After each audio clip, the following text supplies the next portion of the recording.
사상 유례없는 큰 폭우로 인명과 재산 피해가 막심합니다.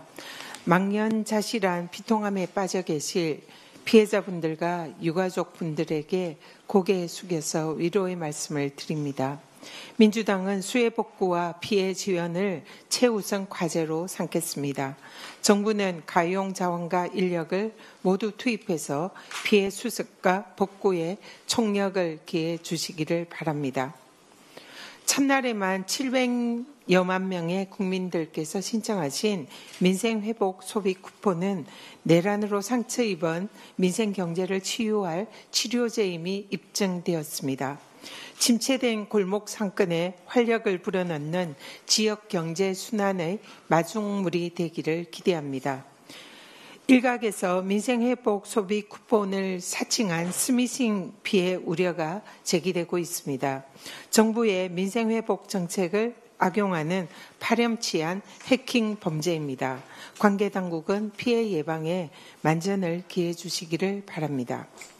소비 쿠폰 과세라는 유언 비어까지 퍼뜨리면서 정부의 민생 살리기 노력을 발목 잡는 국민의힘은 스미싱 범죄 집단과 다를 게 무엇입니까?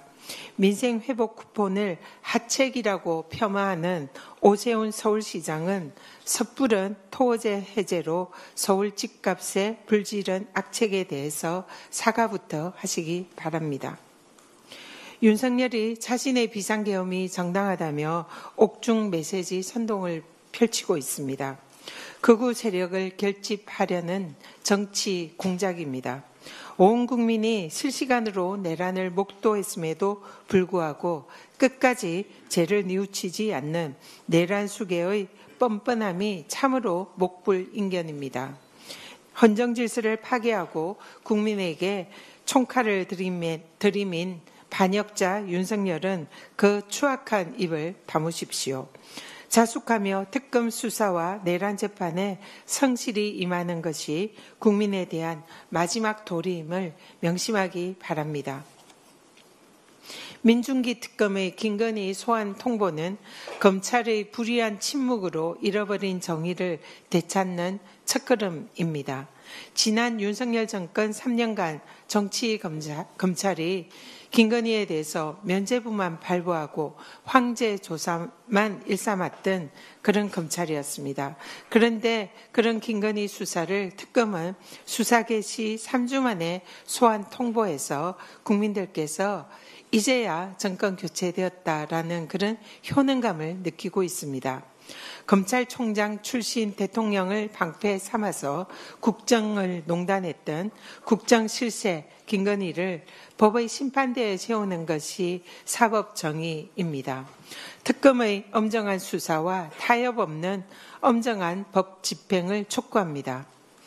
헌법 제84조 대통령의 형사불소추 특권에 따라서 대북 송금 사건을 포함한 이재명 대통령의 5개의 재판이 모두 중단되었습니다. 법원의 형사재판 절차 중단 결정은 지극히 당연한 헌법에 따른 조치입니다. 국힘은 이제 그만 목리 부리고 사법부 결정에 따르기를 조언드립니다. 그런데 대통령 형사재판을 속개하는 법안을 만들겠다며 급박하고 있는 송어석 비대위원장, 또다시 헌법 질서를 파괴하겠다는 그런 속셈입니까? 즉각 입법 추진을 중단하십시오.